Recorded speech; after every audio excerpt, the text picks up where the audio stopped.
De World Horti Society Business Lounge is de nieuwe netwerkclub binnen World Horti Center. Deze community is voor iedereen met een hart voor de tuinbouw. Van telers tot toeleveranciers, van overheidsmedewerkers tot exporteurs, van veredelaars tot retail. Maar ook mensen van buiten de tuinbouwsector zijn welkom. Als je maar een hart hebt voor de tuinbouw. Ik word erg enthousiast van initiatieven als de World Horti Society. Ik denk dat het belangrijk is, zeker in deze tijd, dat wij samen optrekken. Het beeld van onze sector moeten wij vormen, niet anderen. Dus als wij samen kunnen optrekken, dan is dat een grote meerwaarde voor ons, maar ook zeker voor onze sector. Het World Horti Center is het kloppend hart van de glastuinbouw. En de World Horti Society is haar hartslag. Ontmoet nieuwe mensen, vergroot je netwerk en krijg energie van de goede gesprekken. Zo ontstaan nieuwe ideeën, nieuwe samenwerkingen en nieuwe verbindingen die het hart van de glastuinbouw sneller laten kloppen. Niemand is volledig en zeker een bedrijf niet. Door lid te worden van zo'n businessclub kan je dat optimaliseren. En hoe goed we ook zijn op onszelf, met meer samenwerking, dan wordt alles toch beter. De businessclub van World Horti Center, dat zorgt voor die vooruitgang en voor die verandering dat dat mogelijk wordt.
De World Horti Society Business Lounge is de nieuwe netwerkclub binnen World Horti Center. Deze community is voor iedereen met een hart voor de tuinbouw. Van telers tot toeleveranciers, van overheidsmedewerkers tot exporteurs, van veredelaars tot retail. Maar ook mensen van buiten de tuinbouwsector zijn welkom. Als je maar een hart hebt voor de tuinbouw. Ik word erg enthousiast van initiatieven als de World Horti Society. Ik denk dat het belangrijk is, zeker in deze tijd, dat wij samen optrekken. Het beeld van onze sector moeten wij vormen, niet anderen. Dus als wij samen kunnen optrekken, dan is dat een grote meerwaarde voor ons, maar ook zeker voor onze sector. Het World Horti Center is het kloppend hart van de glastuinbouw. En de World Horti Society is haar hartslag. Nieuwe mensen, vergroot je netwerk en krijg energie van de goede gesprekken. Zo ontstaan nieuwe ideeën, nieuwe samenwerkingen en nieuwe verbindingen die het hart van de glastuinbouw sneller laten kloppen. Niemand is volledig en zeker een bedrijf niet. Door lid te worden van zo'n businessclub kan je dat optimaliseren. En hoe goed we ook zijn op onszelf, Met meer samenwerking dan wordt alles toch beter. De Business Club van World Horti Center, dat zorgt voor die vooruitgang en voor die verandering dat dat mogelijk wordt.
De World Horti Society Business Lounge is de nieuwe netwerkclub binnen World Horti Center. Deze community is voor iedereen met een hart voor de tuinbouw.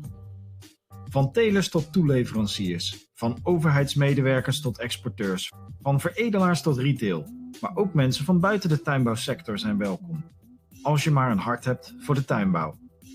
Ik word erg enthousiast van initiatieven als de World Horti Society. Ik denk dat het belangrijk is, zeker in deze tijd, dat wij samen optrekken.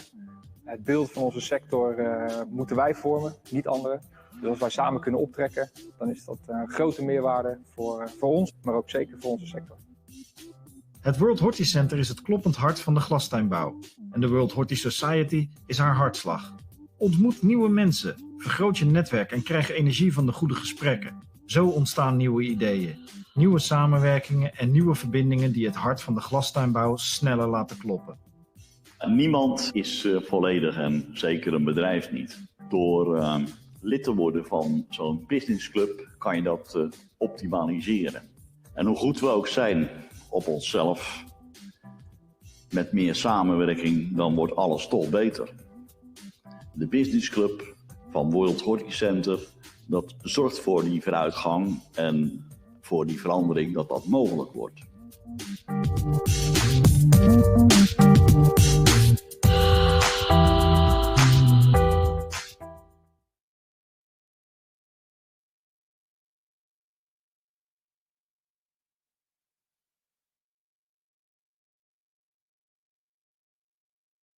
Good afternoon, everyone, and a special welcome to the foreign guests in still Europe, our friends in the United Kingdom. Good evening to all attending from Asia, and good morning to everyone attending from the Americas. A warm welcome to all the speakers and our fellow organizing partners, AIPH, Tim Briarcliffe, who will be moderating this session today. Is joining us live from Oxfordshire, the UK. Floriculture International, important media partner. And this session is brought to you live from the World Horticenter here in the Netherlands. And we produce this as a series of events that address relevant and current topics that help improve the business of our partners. World Horticenter is a private initiative. Over 130 companies are partner here. And they have one common goal, actually, and that is collaboration.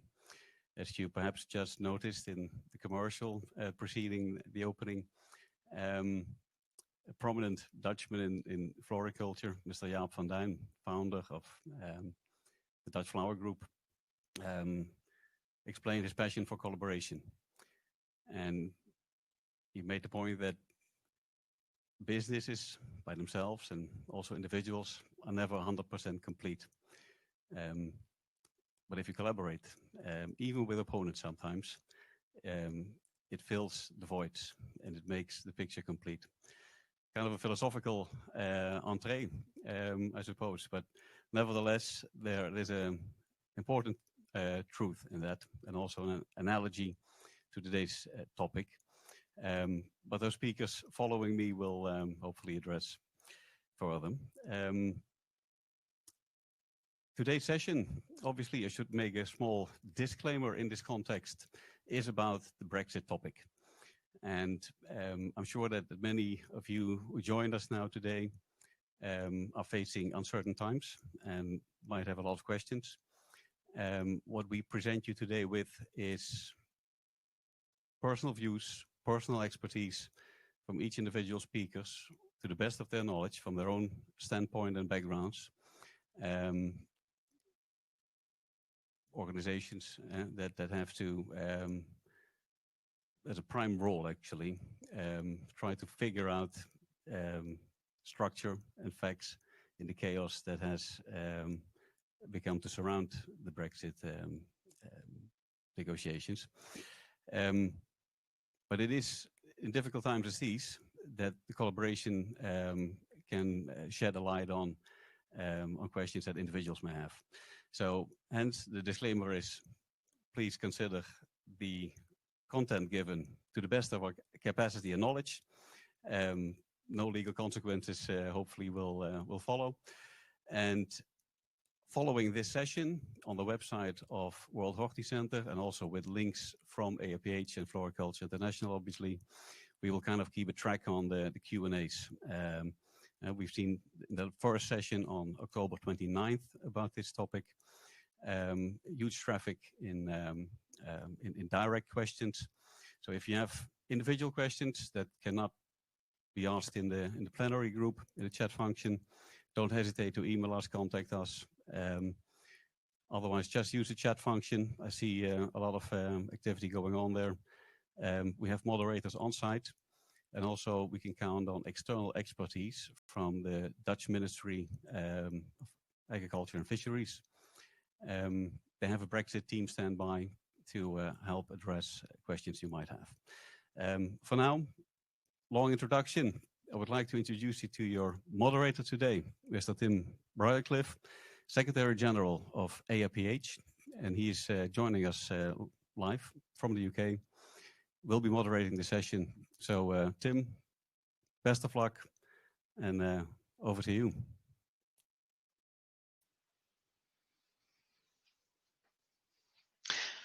Well, good afternoon and good morning, wherever you are in the world. It really is great to see you, well, not to see you, but at least to know that you are here listening in for this webinar today on Brexit. Thank you very much, Joep, for your introduction. And it's my pleasure today to be able to moderate this event, albeit from my home rather than in the lovely facility in the World Horticenter. Thank you very much for Joep and to the World Horticenter, for all of you, for the preparations and work you have done to enable us to put on this webinar today. Yes, my name is Tim Bruycliffe. I am the Secretary General of AIPH, which is the International Association of Horticulture Producers. We're also the publisher of Floriculture International magazine, FCI, and together we are bringing this event to you today as well.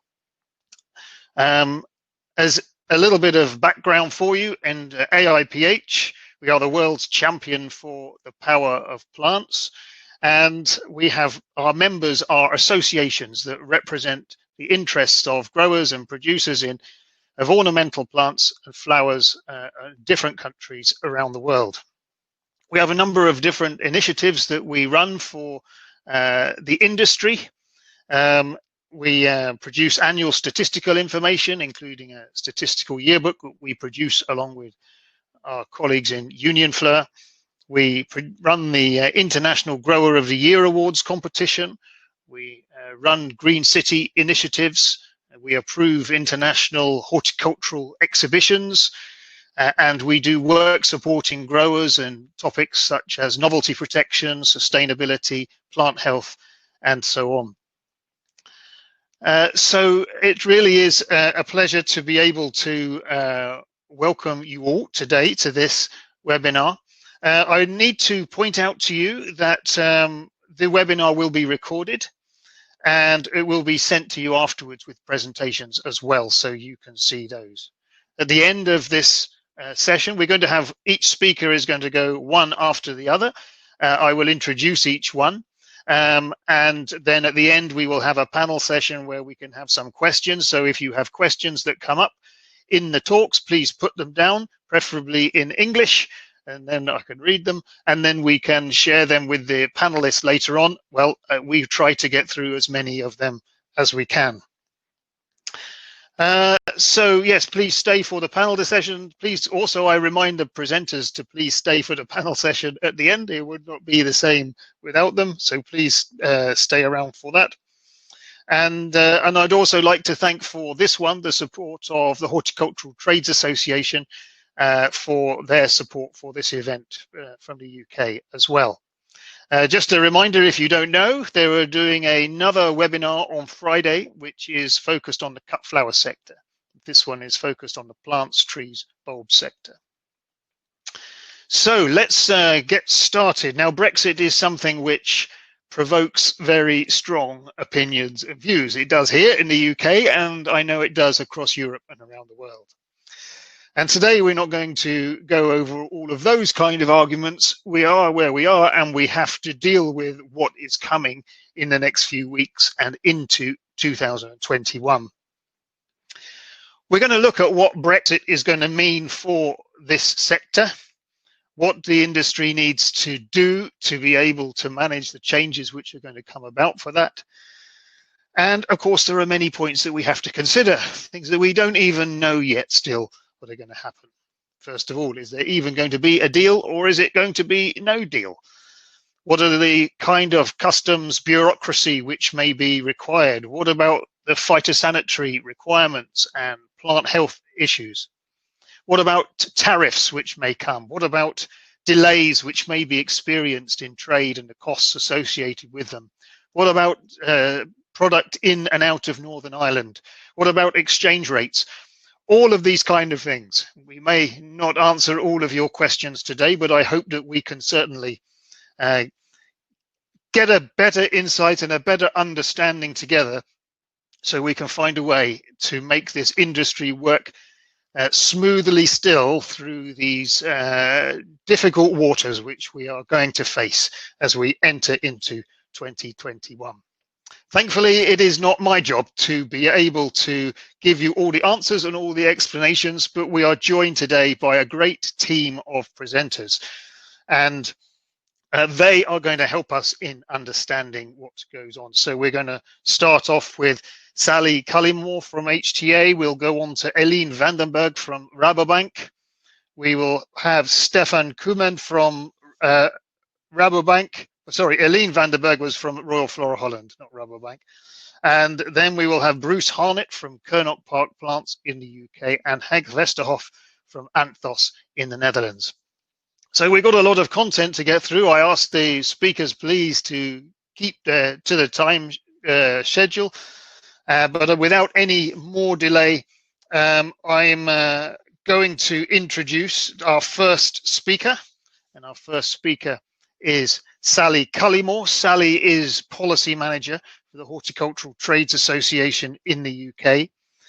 She's going to look at the Brexit challenges for plant tree bulb importers and exporters, and how the UK production and the UK retail industry is preparing for Brexit. Sally has worked in the ornamental horticulture industry for many years, and she, for producers, and 3 years ago she joined HTA as its policy manager. Sally's work involves raising the profile of the horticulture industry to government, and is focusing on EU exit policy, and this is certainly the focus, not surprisingly, of her work at the moment. So thank you very much, and I'm pleased to pass over to Sally now. Welcome, Sally. Thanks, Tim. It's a pleasure to be here, and welcome to everybody. Like Tim says, my name is Sally Cullymore, and I'm the policy manager here at the HTA.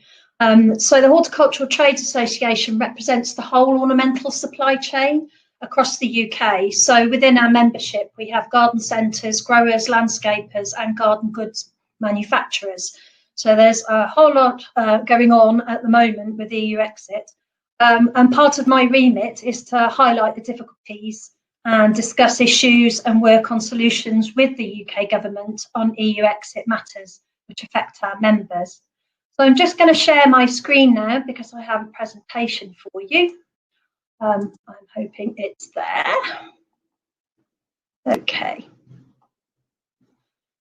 So 2020, well, it's been a spectacularly different year for many reasons, and not least because industry and governments in both the EU and the UK have arrived maybe late getting down to the detail when it comes down to understanding how the plant trade between the UK and the EU will actually work.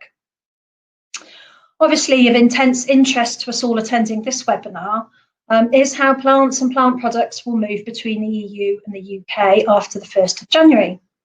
So I was hoping to be able to say something about a deal at this point, and I have sounded like a broken record for the last 3 months, but it has to be said, we still await results of negotiations, and the detail isn't even clear yet. But we are inching closer to clarity, with only 20 working days left until everything changes.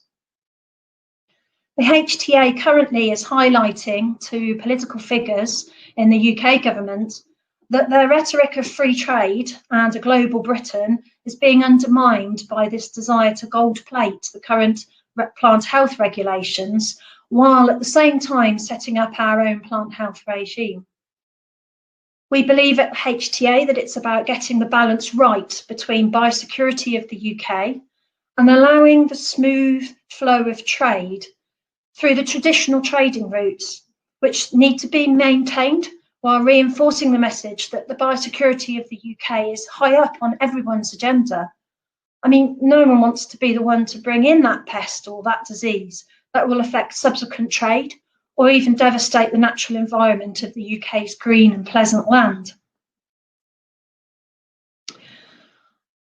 As I'm sure I'm not sure, but maybe you are aware that actually the first version of the border operating model, published by the Cabinet Office's agency, the Border Protocol and Delivery Group, actually had plants for planting listed as high-risk plants. And this was alongside controlled goods, which included guns, ammunition, torture devices, explosives, and weapons of mass destruction. And at the time, you didn't know whether to laugh or despair. And at that stage, plants would be controlled from day one in a proposed 3-stage process, while other sectors would get more time to prepare. Cut flowers and veg produce, for example, have until 1st of April before they are required to travel with a phytosanitary certificate and make pre-notification.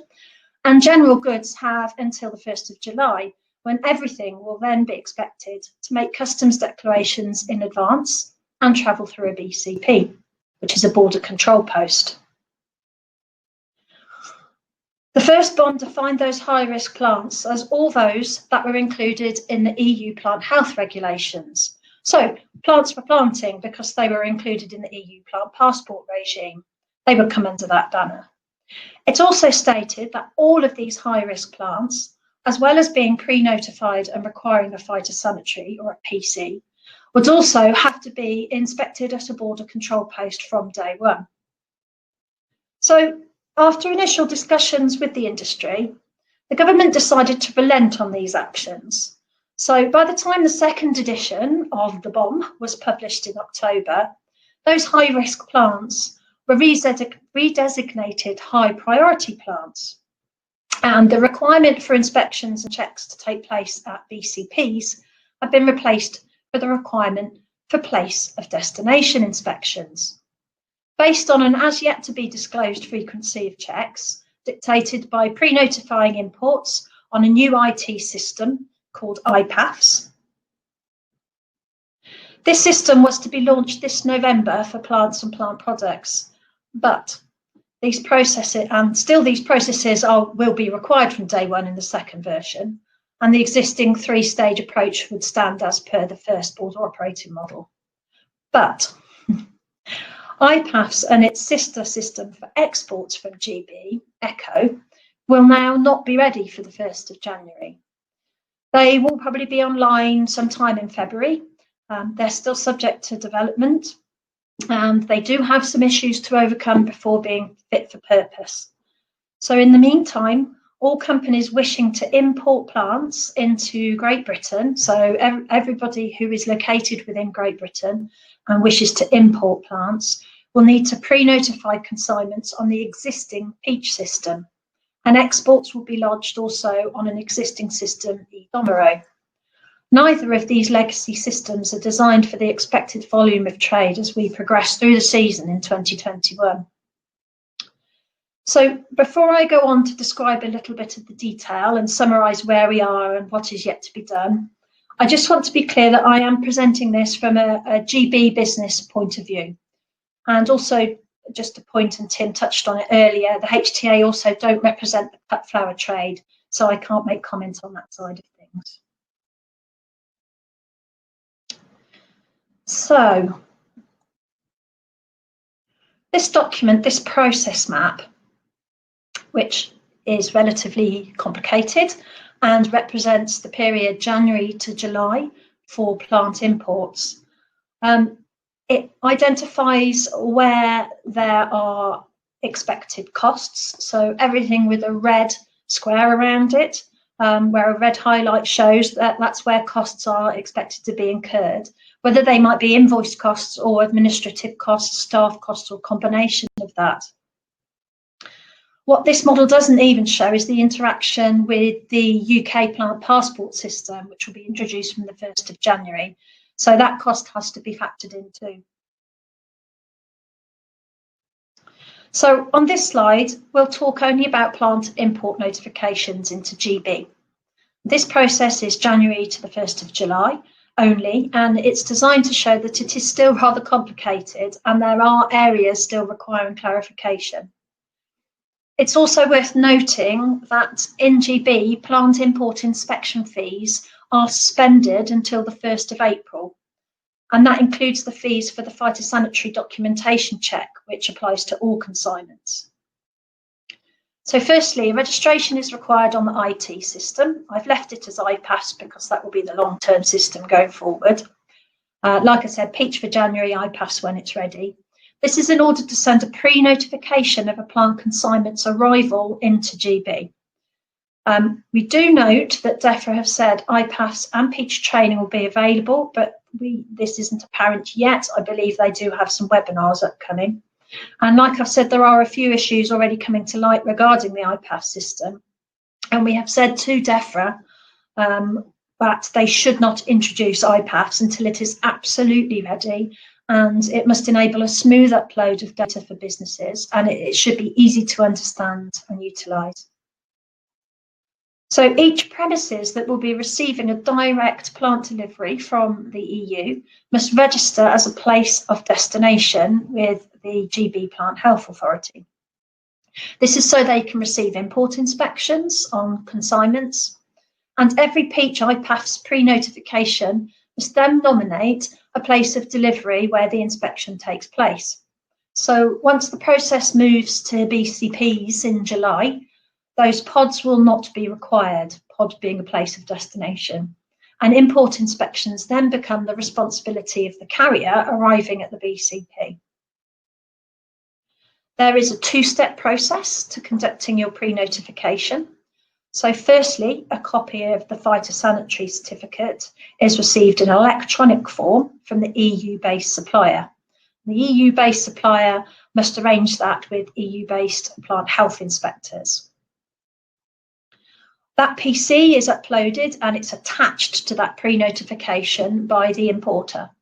The pre-notification is basically a list of every plant species that is being imported on that delivery under that phytosanitary certificate to that place of destination. And when you make that pre-notification, you will get an automatic flag that will be received by those pre-notifying that an inspection is to be made at the pod. So pre-notification must be made 4 hours before the consignment reaches the border of the GB. That is if transported by air or on a roll-on, roll-off ferry or via Eurotunnel. Everywhere else is subject to 24 hours notice of arrival. So HTA working really hard with DEFRA to see if we can get released a list of species they're targeting for inspection, along with an expected frequency of inspection. So we do expect that to be a minimum of 10% import inspections, but we do know that those frequencies are expected to increase depending on what species you're bringing in. So we can certainly expect to see Xylella high-risk hosts high up on AFA's target list, AFA being the Animal and Plant Health Agency that is responsible for making the inspections GB.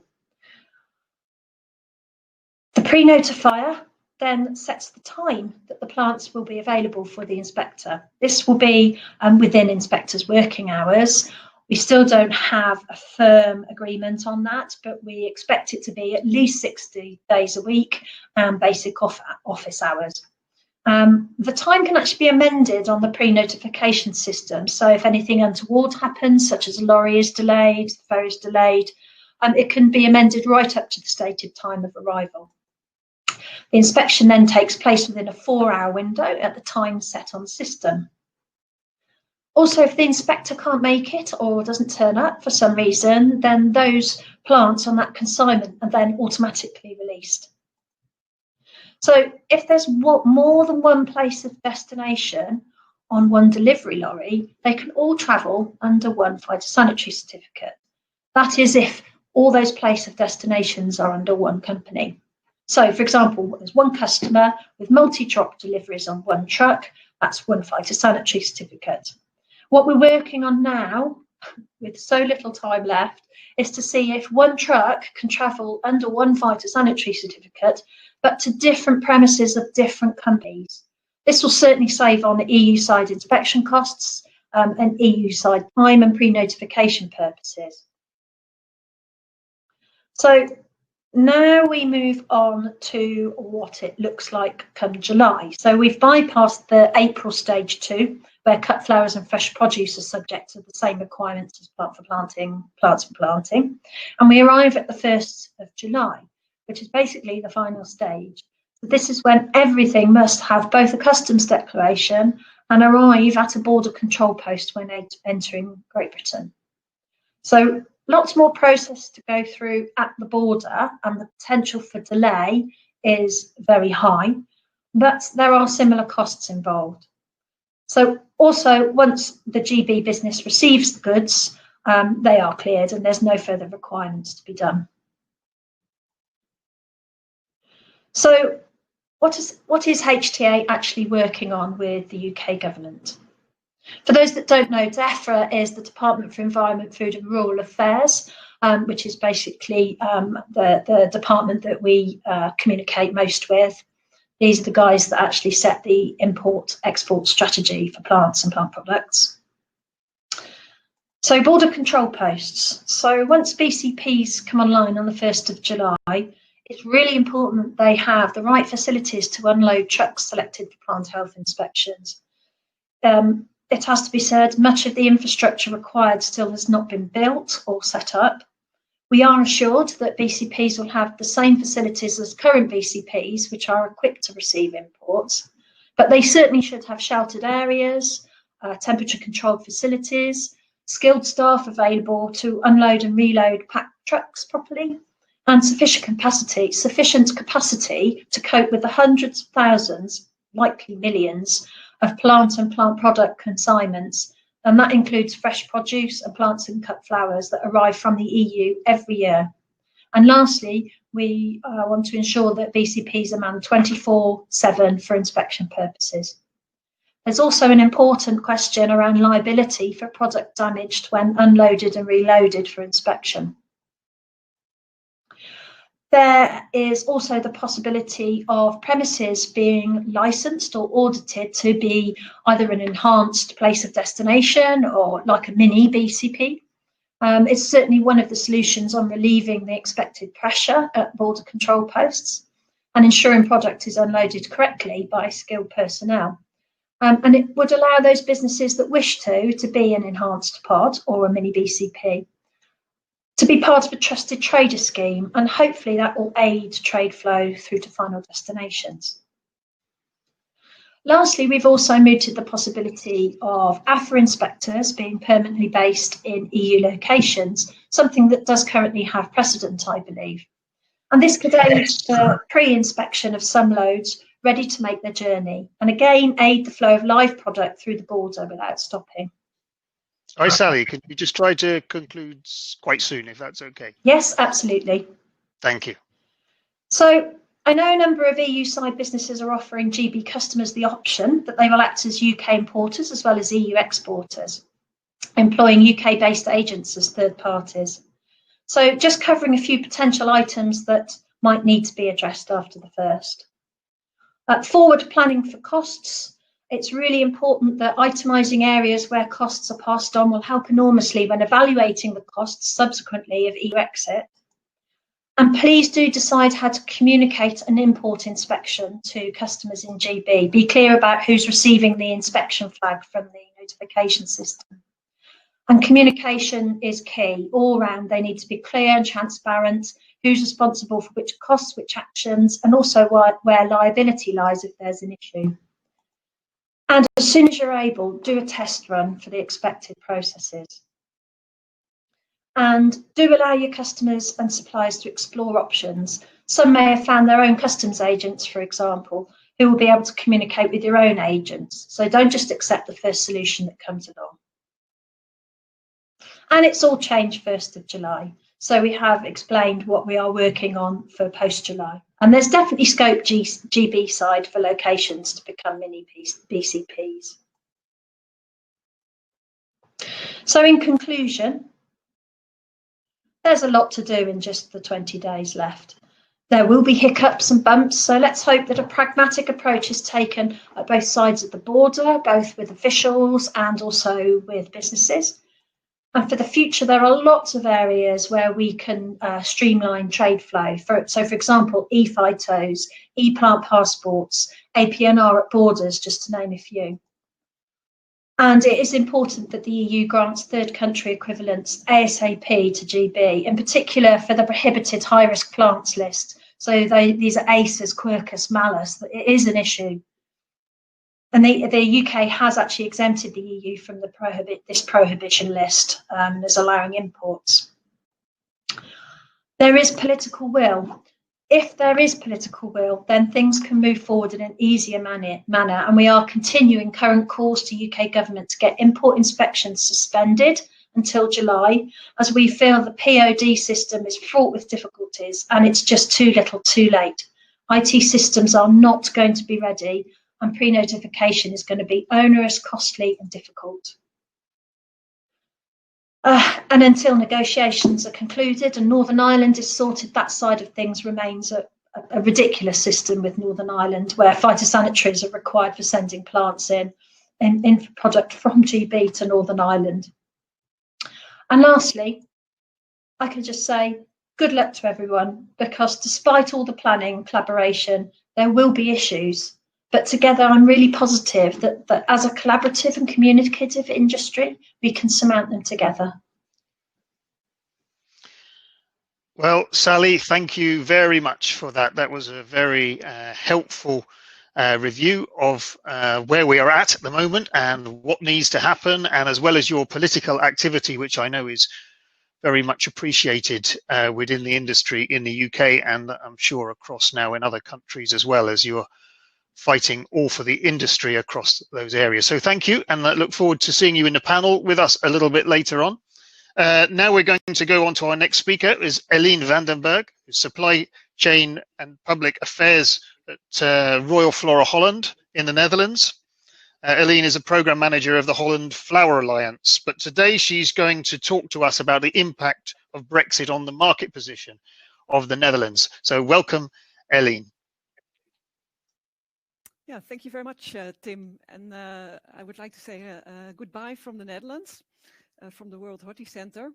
And during my presentation, I would like to present the impact analysis we've done within Flora Holland. Like Tim mentioned, I'm working at the Public Affairs Department at Royal Flora Holland. And we have a task force within Flora Holland for the Brexit. And within this task force, we have done an impact analysis, which I would like to present to you.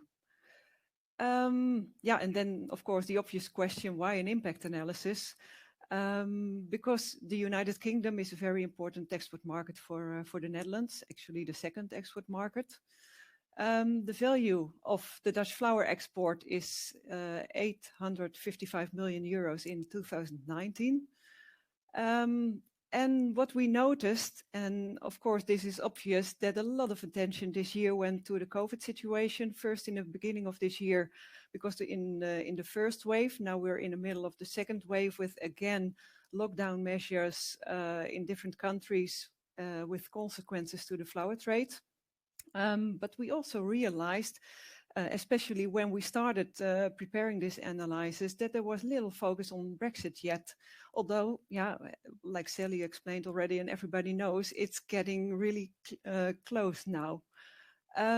So, yeah, and everybody was talking about, yeah, we expect there will be more costs involved, there will be more time needed for preparation.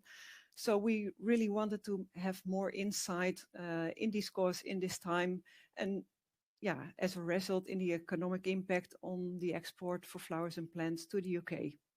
A disclaimer, like everybody knows, there are a lot of uncertainties because the negotiations are still going on. And secondly, in our calculation, we have calculated with estimate figures. So if you have done research for yourself or made a calculation for your own situation as well, of course, then the impact might vary a little bit. To explain about the approach of our analysis, we used 4 building blocks: commercial, operational, phytosanitary, and financial. And I will explain every building block one by one to you and the impact. So first, commercial. Then first, it's important to stress that if we talk about the export of flowers and plants to the UK, that almost 75% consist of cut flowers and 27% plants.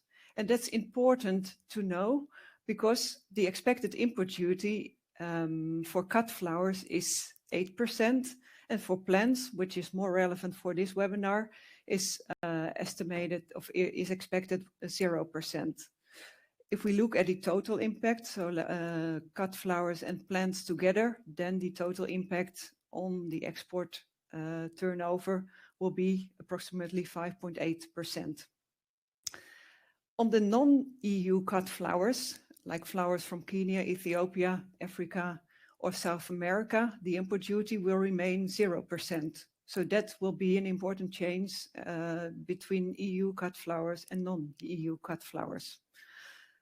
When we talk about the commercial impact, it's also really good to realize that the preparation of the export documents requires much more strict order process. That really will be a change compared to the actual situation, because you need to have the shipment ready to prepare the documents.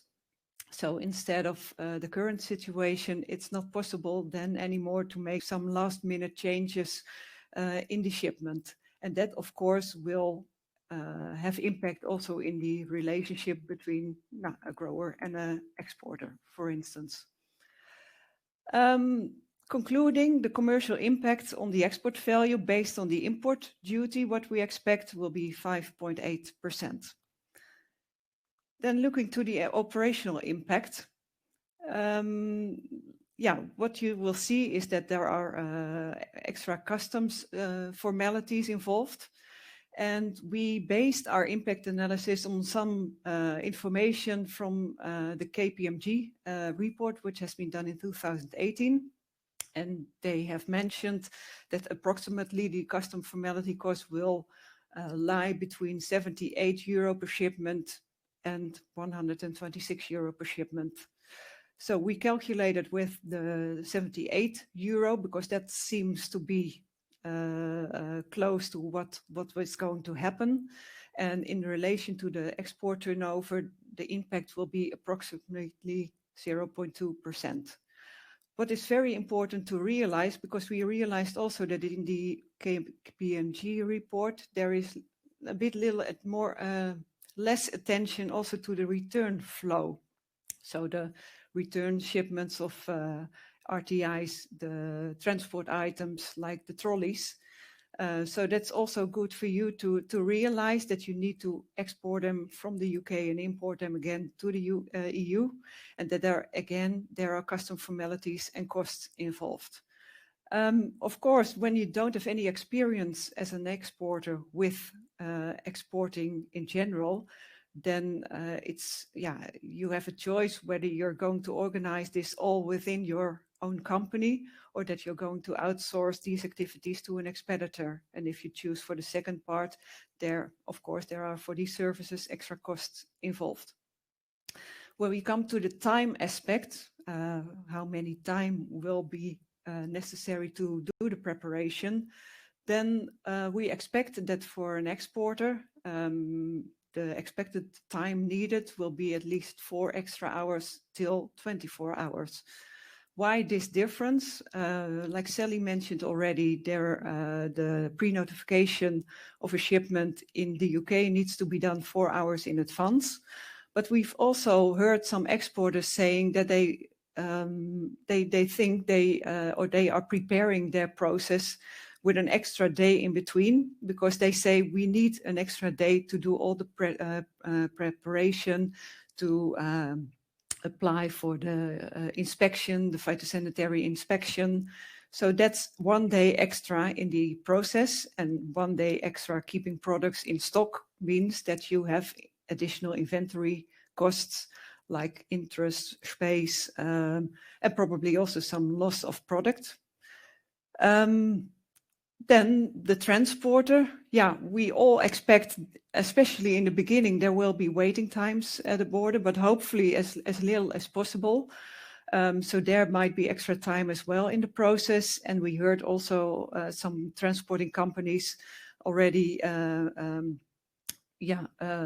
announcing that they will charge an extra Brexit surcharge. This concluded, we expect that on the operational side, the impact will be approximately 5% plus the 0.2% for operational. Then the phytosanitary impact. What we would like to warn for is there probably might from next year on an import restriction on high-risk products like Xylella, host plants and Cetus. And why is that? Because the UK announced already an import restriction this year, but later on they had to withdraw the restriction because they were still part of the European Union and couldn't decide it just by themselves. But please note that that might be introduced next year again. Then the implementation of the customs formalities in the 3 phases model. So from the 1st of January on, there will be inspection needed for high priority plants and also plant products. From April, all the regulated plants, and from the 1st of July, I see that's missing in the presentation, then the inspection level will be higher. What's clear now is that plants will be submitted to phytosanitary inspection. In the presentation it says probably flowers not, although that's quite recently that we've heard that probably also from the 1st of April, it might be very well possible that also flowers will need a phytosanitary certificate.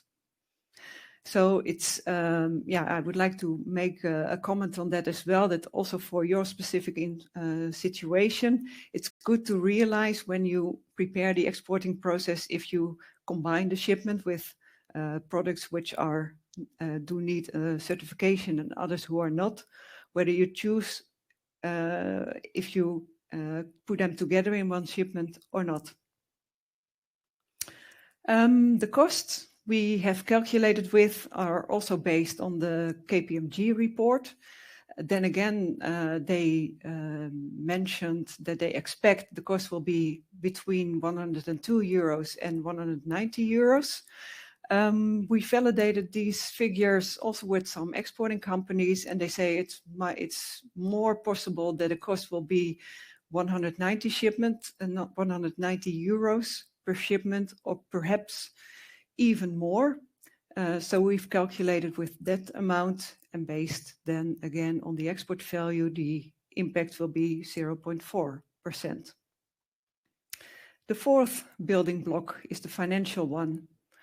Yeah, we looked at the disposable income, and what we have worked with, or what we have based it on, is that on forecasts of trading economics, it is expected that the disposable income this year will end negatively, -4%, and that it's also expected that the consumer expenses will decrease with -3%.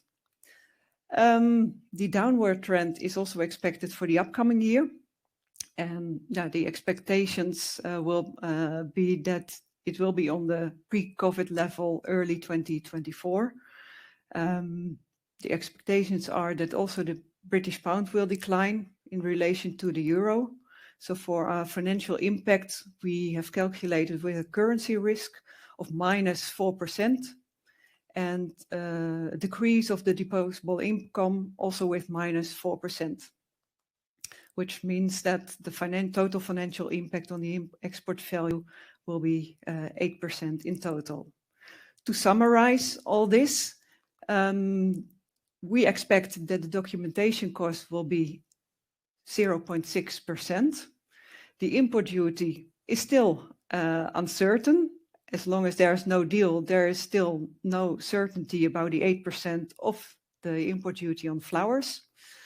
Delay, we calculate with 5%. Of course, that might vary, but we know that for sure when we start exporting from January on.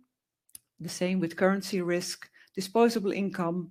So what we expect is that the total impact might be 19.4%. So that's almost 20%, which is quite impressive.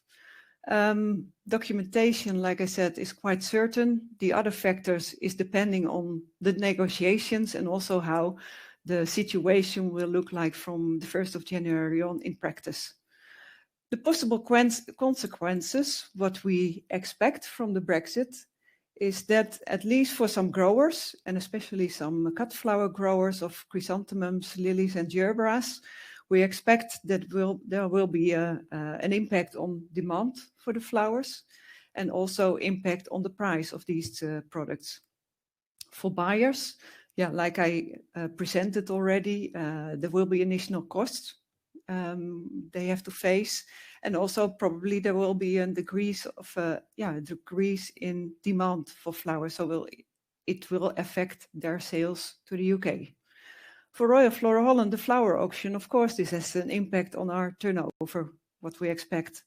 And we also expect, because there might be a difference in import duty between cut flowers from the EU and cut flowers from outside the EU, that there might be a shift from cut flowers directly to the UK and perhaps not anymore via the Netherlands.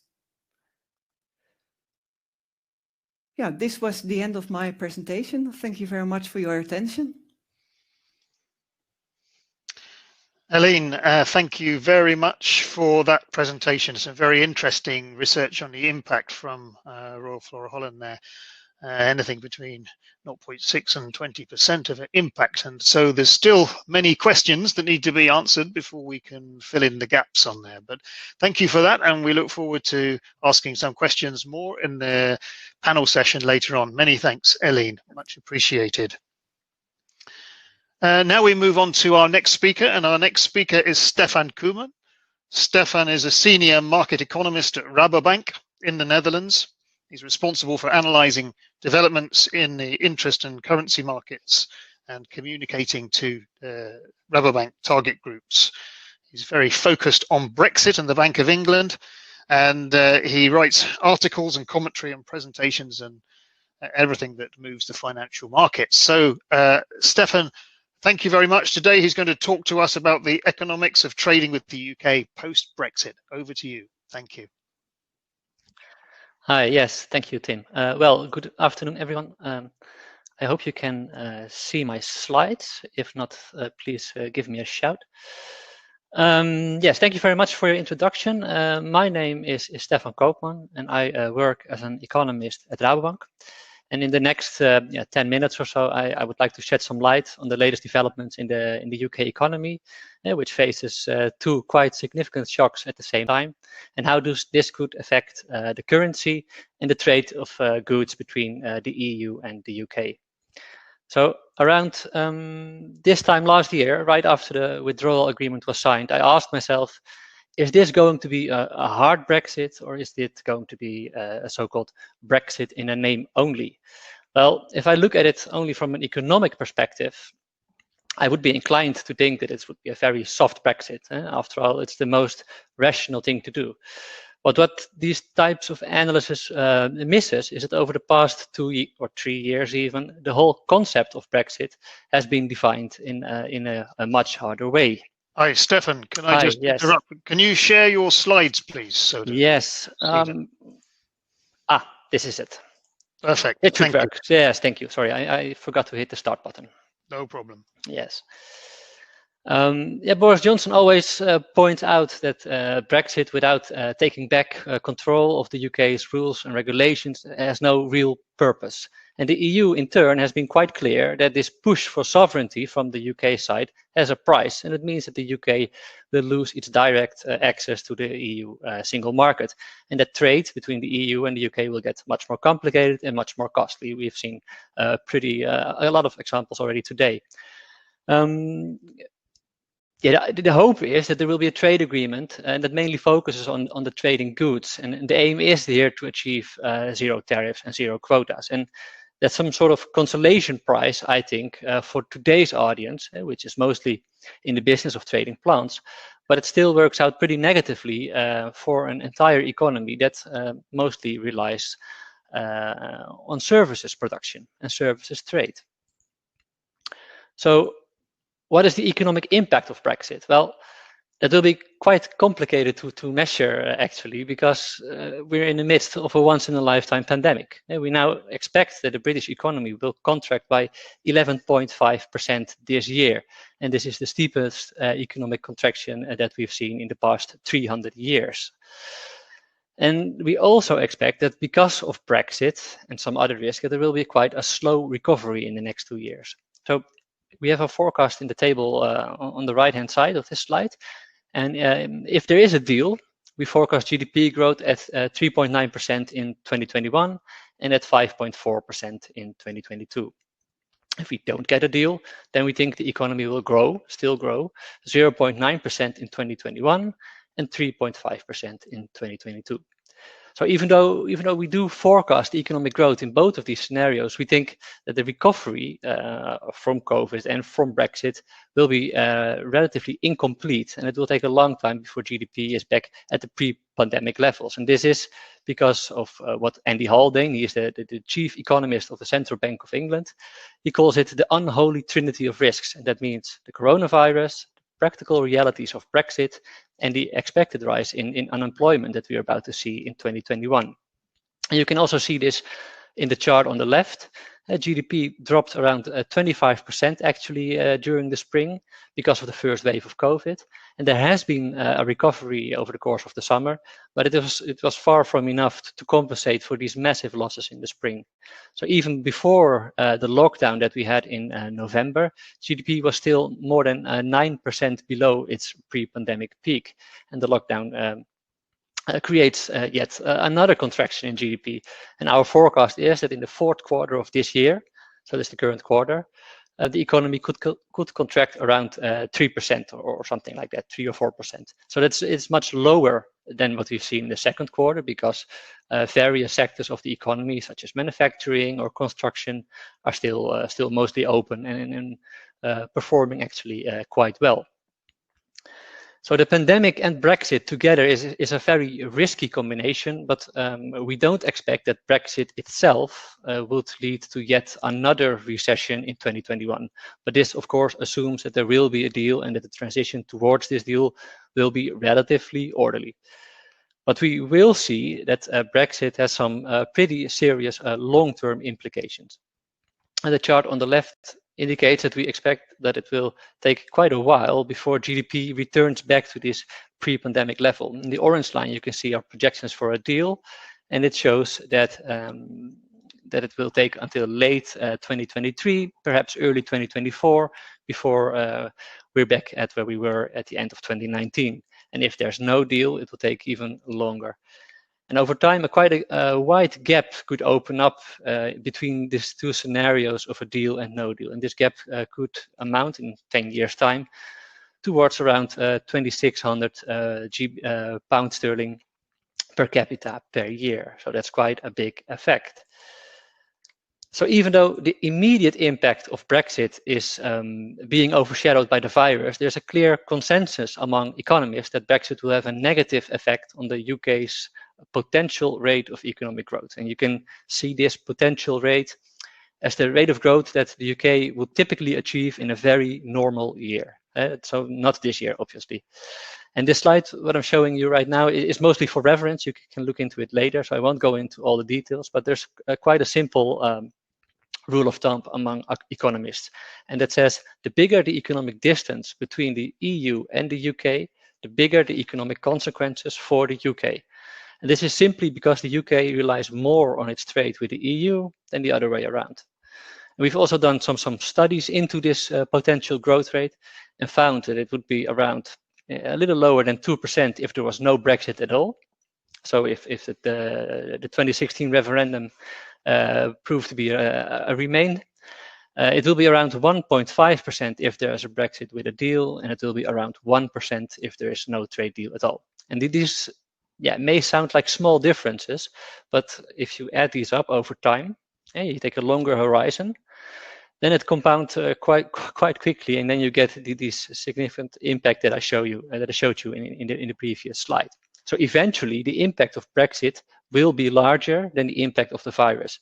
But even though the virus caused a deep recession in this year, and Brexit probably won't cause a deep recession. So if you then take a look at the currency, and here I have some good news and some bad news for you. The good news is that the Brexit has already been reflected in the currency since the plunge in the June 2016 referendum. And since then, you can see it on the chart on the right-hand side, sterling has been trading mostly sideways against the euro, with you have a natural ebb and flow that you typically see in these kind of markets. This implies that if the UK and the EU do strike a deal, we don't expect to see yet another sharp depreciation just because of the realities of Brexit. That said, even though the political risks will decline, if there's a deal, we don't think that the pound will appreciate much either. The economic uncertainty that the UK faces remains quite large, and the UK will be structurally less attractive for foreign capital than it would have been if there was no Brexit. So our central forecast is, and you can see that in the orange line in this chart, is that euro sterling would move from 89, 90 cents that it is currently trading at to around 87 cents over the course of 2021. So you can see this again in the table below. It will be different if there's no deal, of course. The financial markets, if you look at the price action over the past couple of weeks and months, have been fairly optimistic on these Brexit negotiations. Even though there's a lot of rumbling going on and a lot of negative headlines, markets still think that this is part of the regular choreography of a deal. So if it still breaks down, and that's very much a possibility, the traders will try to sell the pound and buy back dollars or euros. But the risk of a very sharp depreciation, as it was in 2019, is less pronounced, I think. We reckon that we could see a move in case of a no-deal Brexit of euro sterling towards 93, perhaps 95 cents. You can see that in the light blue line on this chart. There's also a dotted line here, and this is the worst case scenario in where all the risks that the UK currently faces materialize. You can think of a no-deal Brexit, vaccines that are still delayed or ineffective, new lockdowns, a sharp rise in unemployment, and negative interest rates from the central bank. In such a scenario, which is definitely not our base case scenario, you could expect that the pound could move towards an exchange rate of 1 against the euro. And obviously that would make UK imports of EU goods very expensive. And also because we're likely to see some tariffs that are average around 8% under such a scenario. So that would be a worst case scenario that is definitely not our base case forecast. Then finally, how would this all affect the trade between the EU and the UK? Regardless of whether a deal is struck, the costs of trade will rise. Eileen just told you all about it in the previous presentation because of this wide variety of non-tariff barriers. These have an equivalent tariff value of around 5 to 10%, and that depends on the product that you're trading. And this is broadly the same as the average tariff would be if there was a no-deal Brexit. So that basically implies that this deal is somewhere a halfway house between no deal and no Brexit at all. Then we also have the expected rise in unemployment. The UK government has been very, very generous with its furlough scheme, but it is now expected to stop in March. And the official forecast from the OBR is that unemployment will rise to 7.5% in the summer of next year. And we think it could even be a little higher and forecast a rate between 7.5 and 8%. So what this means is that the income and the confidence of the UK consumers will remain under pressure, even as the economy starts to recover from COVID. And we forecast that total consumer spending on goods next year could drop 2 to 3% relative to what we have seen over the course of the summer, so after the lockdowns. And if you then take the exchange rate as well, it could be actually quite a positive factor of around 2%, given that we expect that the pound appreciates slightly vis-a-vis the euro. But this is again based on the premise of a deal. And otherwise, we would see a depreciation of around 4%. So if you had all these factors together, and then you also have to make a variety of assumptions on the price elasticity of your product. And these elasticities are the sensitivity of your sales volumes to a 1% change in the selling price, or a 1% change in the income of the consumer, or a 1% change in the relative price to other goods that don't need to be imported or don't face any tariff barriers. And we all know that these elasticities are quite high for luxury goods, which are nice to haves, but that they are lower for the necessities, which are need to have. So you have to judge for yourself whether your good is a nice to have or a need to have. But if you combine all these estimated elasticities with the expected increase in the prices, we can calculate that the expected drop in trade volumes from the EU to the UK is around 5% for basic products and around 15% for luxury products. So that's quite a steep drop in volume, and that rhymes relatively well with the analysis that Aileen just provided to. And with that, I'd like to hand over the virtual mic back over to you, Tim.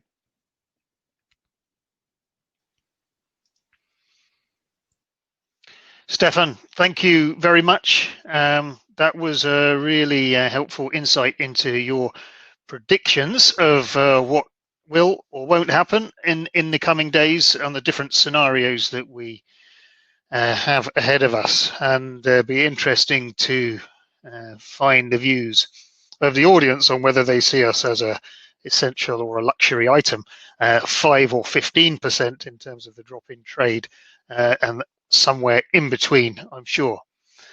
Stefan, thank you very much for that, and we look forward to you joining us in the panel later on. We're going to, now we're a couple of minutes over time, but we're going to take a 5 minutes break just to give you a little pause before we start back. So please come back in 5 minutes and we will recommence. Thank you.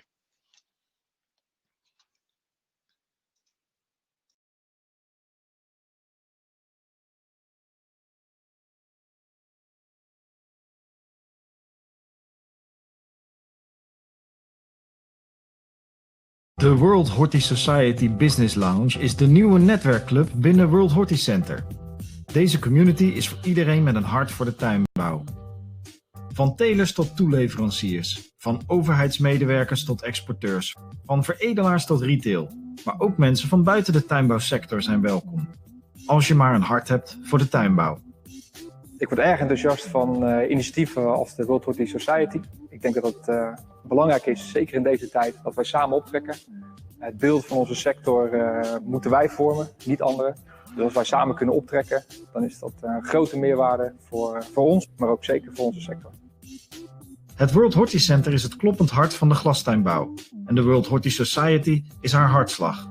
Ontmoet nieuwe mensen, vergroot je netwerk en krijg energie van de goede gesprekken. Zo ontstaan nieuwe ideeën, nieuwe samenwerkingen en nieuwe verbindingen die het hart van de glastuinbouw sneller laten kloppen. Niemand is volledig en zeker een bedrijf niet. Door lid te worden van zo'n businessclub kan je dat optimaliseren. En hoe goed we ook zijn op onszelf, met meer samenwerking, dan wordt alles toch beter. De businessclub van World Horti Center, dat zorgt voor die vooruitgang en voor die verandering dat dat mogelijk wordt.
De World Horti Society Business Lounge is de nieuwe netwerkclub binnen World Horti Center. Deze community is voor iedereen met een hart voor de tuinbouw. Van telers tot toeleveranciers, van overheidsmedewerkers tot exporteurs, van veredelaars tot retail. Maar ook mensen van buiten de tuinbouwsector zijn welkom. Als je maar een hart hebt voor de tuinbouw. Ik word erg enthousiast van initiatieven als de World Horti Society. Ik denk dat het belangrijk is, zeker in deze tijd, dat wij samen optrekken. Het beeld van onze sector moeten wij vormen, niet anderen. Dus als wij samen kunnen optrekken, dan is dat een grote meerwaarde voor ons, maar ook zeker voor onze sector. Het World Horti Center is het kloppend hart van de glastuinbouw. En de World Horti Society is haar hartslag. Ontmoet nieuwe mensen, vergroot je netwerk en krijg energie van de goede gesprekken. Zo ontstaan nieuwe ideeën, nieuwe samenwerkingen en nieuwe verbindingen die het hart van de glastuinbouw sneller laten kloppen. Niemand.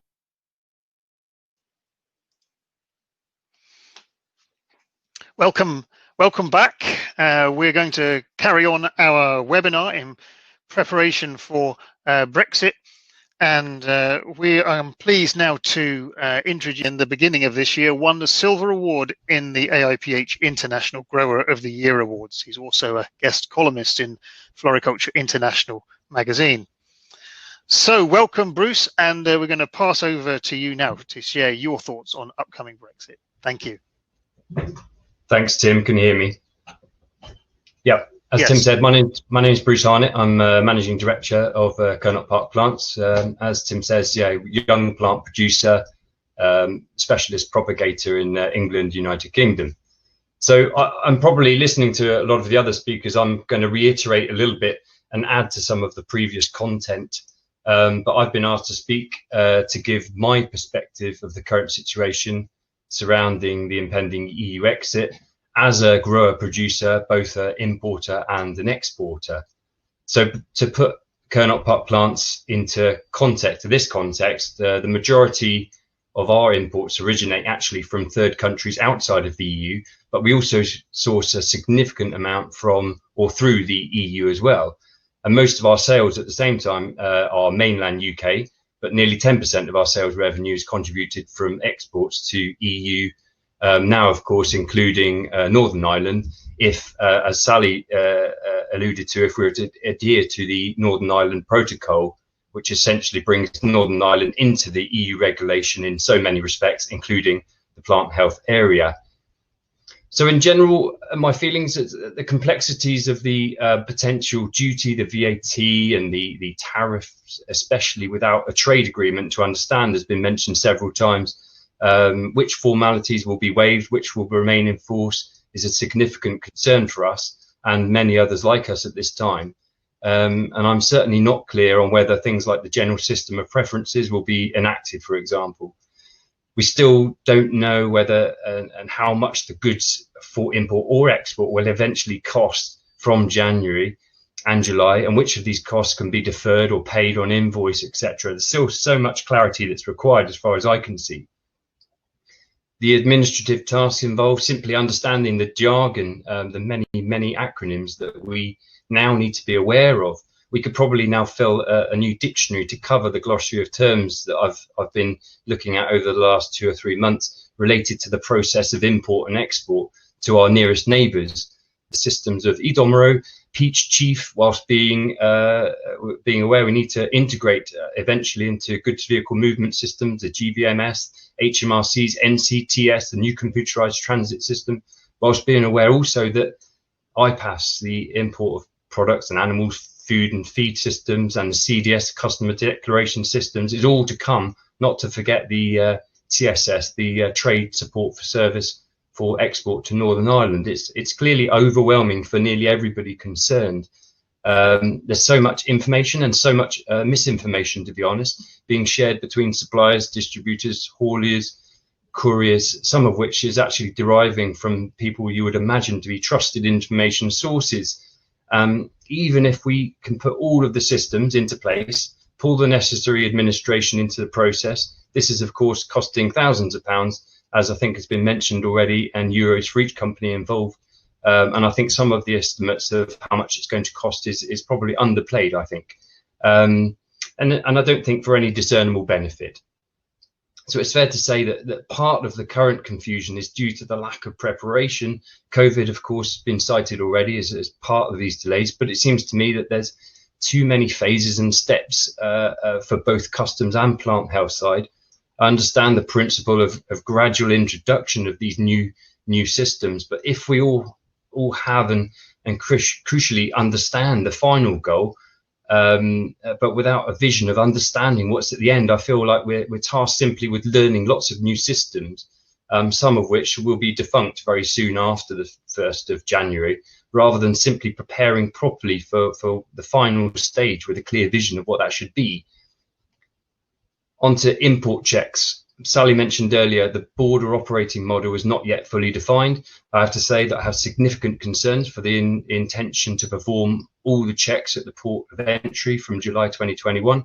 I'm fairly confident that once imports are eventually arriving on UK shores, the BCPs will realise the volume and the bulk of the material will be logistically overwhelming, even if they intend to create new inland inspection sites, as well as only inspecting sample portions, has been cited, as they do for current third country live produce.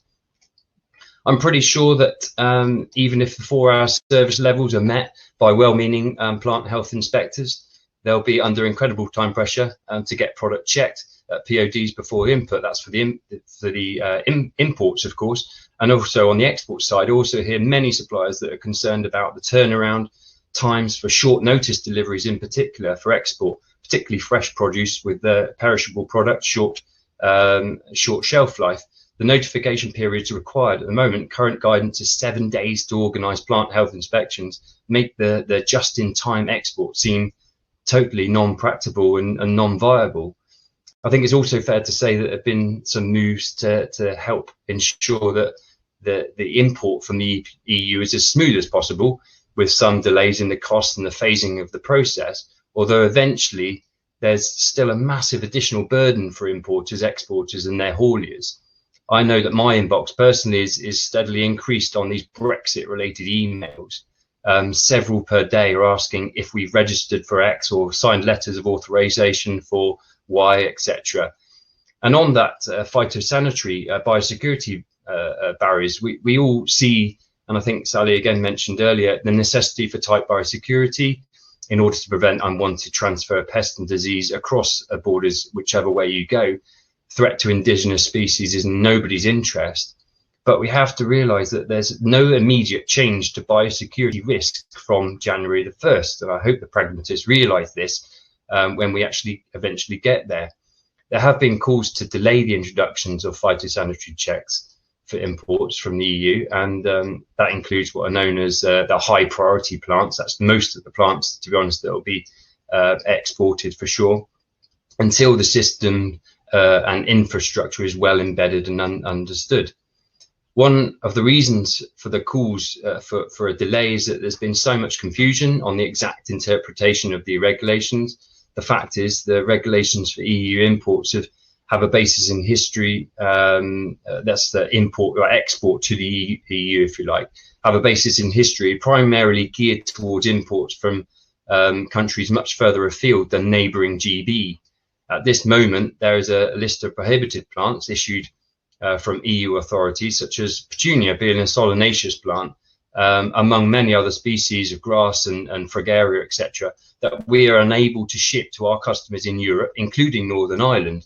And I understand that equivalence on this is trying to be sought, and I hope that is done urgently, because at the moment we have many orders which we simply won't be able to ship if the rules continue.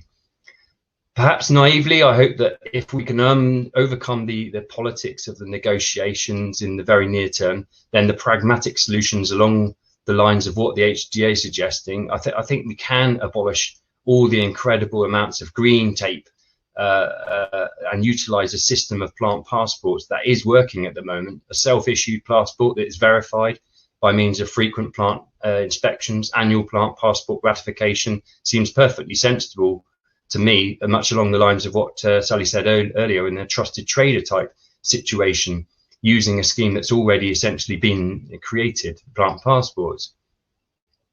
And of course, a lot of people are listening and listening to the Rubber Bank you know, we might say that this is our fault. We should stop moaning about it. It certainly is our fault that we have to endure these difficulties. This has been brought on by the British people following the 2016 referendum and subsequent actions of our government. And it's now for us to try and find the best solutions given the circumstances. And I think it'd be naive to think that there were not some potential positives that come from this. Better communication, perhaps, consolidation of supplies, better organisation between the UK and EU. And of course, if I look selfishly from a GB point of view, the harder this becomes to import from the EU into the UK, the more likely that customers are turning, of course, to UK supply. I accept that. And we'll be doing, of course, everything to capture the potential increase as a GB based company with the increase of demand that's coming from the UK. But we'd be foolish to think, foolish to think that we can supply the huge demand that the UK grows without import from the EU, without significant changes over many, many years. Also, we seem to be significantly disadvantaged currently as plant exporters at this particular time. So as far as I'm concerned, we need to establish some sort of level playing field. Sensible trading relationship is the preferred model rather than one which sees significant reduction in trade, both import and export, due to the barriers, the administrative, logistical and financial burdens. Thank you very much. Bruce, thank you very much. That was a great overview of how you see the impact on your business. So thank you for sharing that. And we look forward to having you join us in the panel if anyone has any questions for Bruce. There are no slides for Bruce's presentation. He was just talking from his heart and his experience about what's coming. So please, if you have any questions for him, then specify that on the chat. Thank you, Bruce, again. Now it's my pleasure to introduce our final speaker, which is Mr. Henk Westerhof. He's the president of Royal Anthos since 1985, in fact, and he's chairman of iBulb since 2011.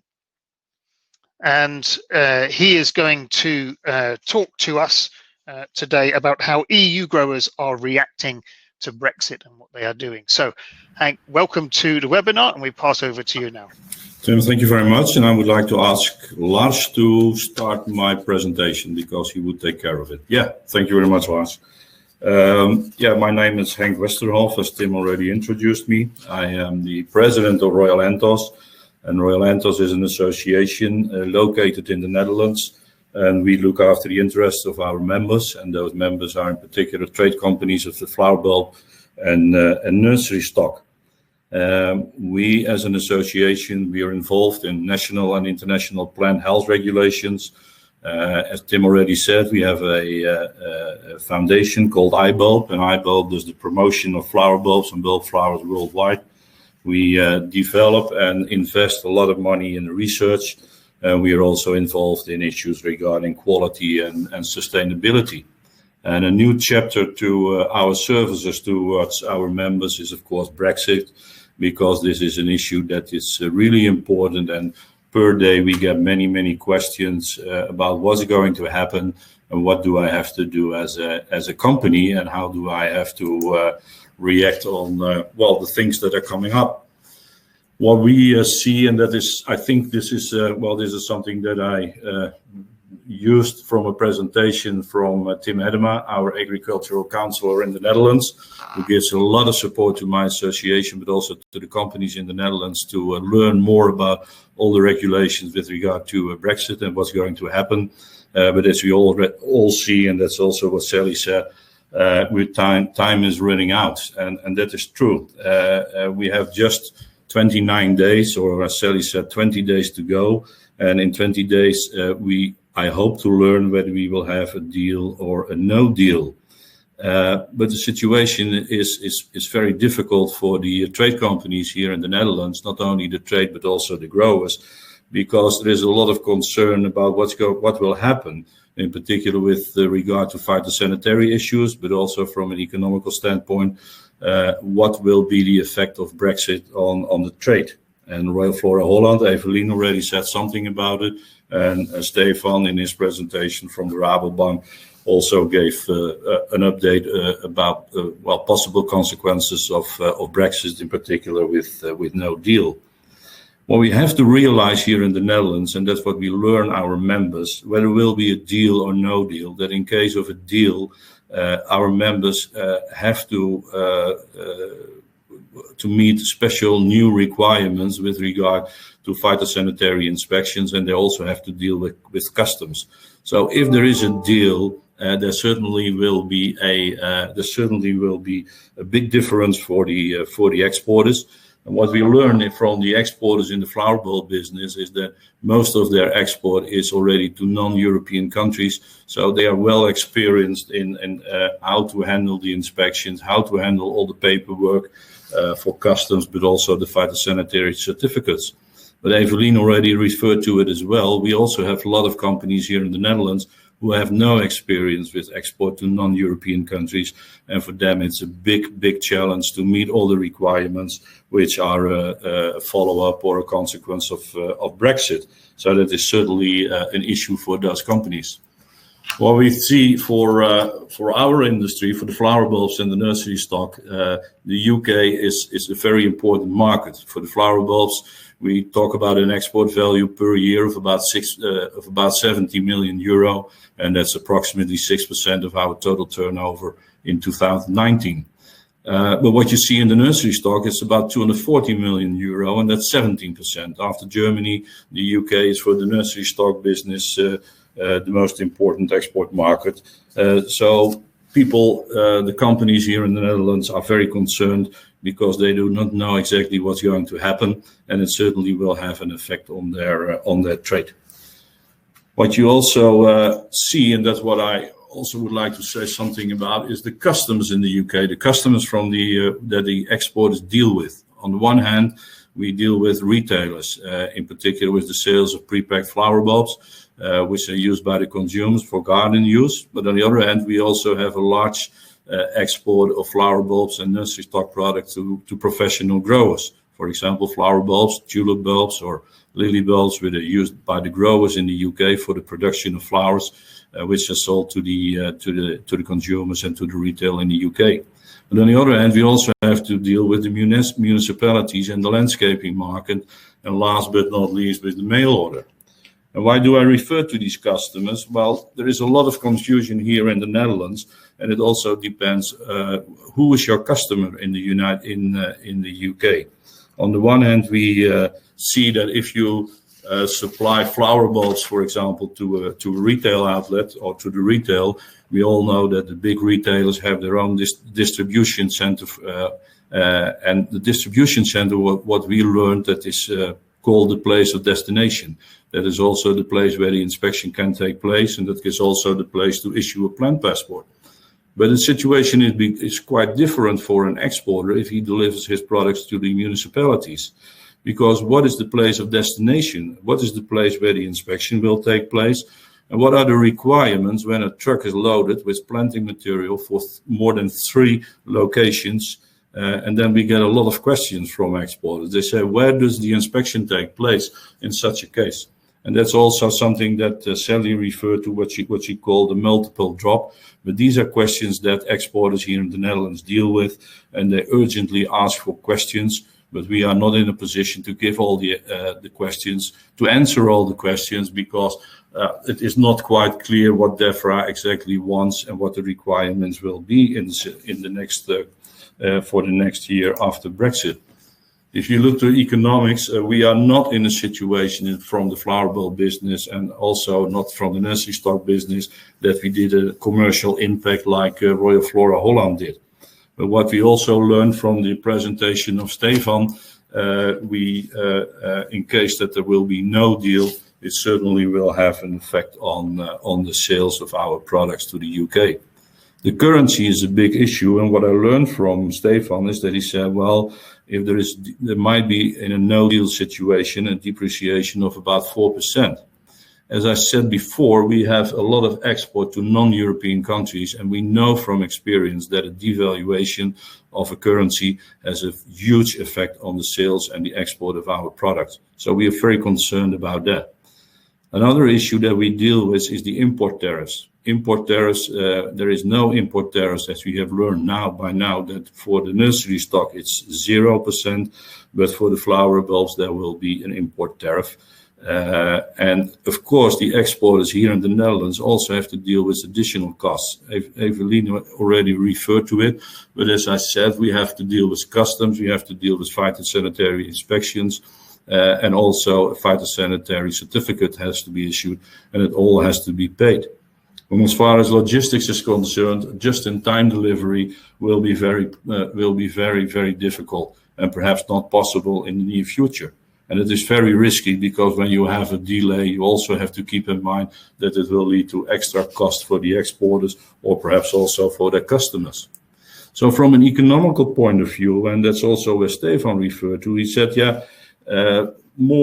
Brexit will be more sensitive to products, to so-called luxury goods. And Tim asked the question, do our products belong to luxury goods, or is it a need to have? Well, to answer that question, I think that most of our products are so-called luxury products. So I think that when, in case of a no deal, it certainly will have a big effect. And if we talk about a reduction or a drop of 15% of the volume, that will have a huge impact on the flower bulb business and also on the nursery stock business. I also mentioned something about local for local. In the nursery business, in the nursery stock business, we learn a lot, and we hear rumors that people in the UK say, well, we should refer more to UK produced products instead of importing them from EU countries or non-EU countries. That also might have effect on the sales and the export volume from the Netherlands to the UK, because as I already explained, we talk about an export volume of about 245 million euro per year. On the other hand, if you go for local to local in the UK, it also might be a challenge.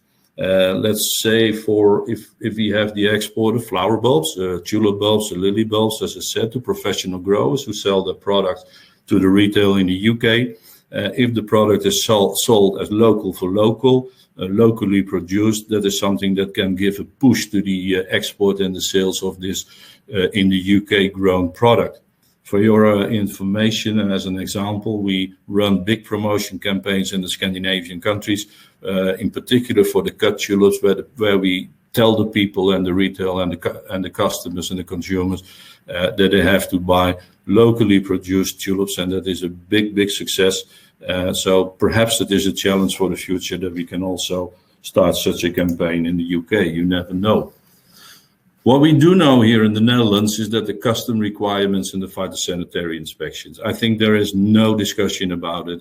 Also based on the information that we get from our government, the Department of Agriculture, they give a lot of information with the help of our agricultural councillor in the UK. So I think that as far as the information we give to our members, it is, as far as the situation here in Holland is concerned, people know what to do and how to act.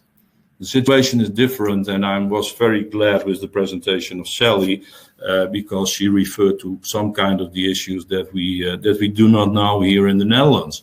The import inspections, where and when. Of course, we know a little bit more, and of course, we have learned about the place of destination. But I already referred to the situation per customer, whether it is a municipality or a retail. How do the inspections take place? Where do the inspections take place? And how to issue an English plant passport? That is one of the questions we deal. But the most important part at this moment, and we get a lot of questions about that, and Evelien also referred to it, is phytosanitary standards. At the moment, we live in a European Union, and we deal, and the UK too, as far as the plant health regulations is concerned. It is clear, it is a harmonized system, and it is harmonized standards, and we know how to act, and we know what the requirements are. But for the future, it is still uncertain what will be the phytosanitary standards that the UK will use. One of the questions we get, and it's just very practical, is will it be free of soil or practically free of soil? Must the products or have the products to be free of soil or practically free of soil. This is a big issue because we already have companies who make preparations for next export season, and they have to know now. We heard and we also saw draft requirements for phytosanitary standards. We learned that they were issued last week, but honestly speaking, it is very, very complicated to learn about what will be the situation and what will be the new standards, if there will be any new standards, or whether the UK will use the standards that we have now in the European Union.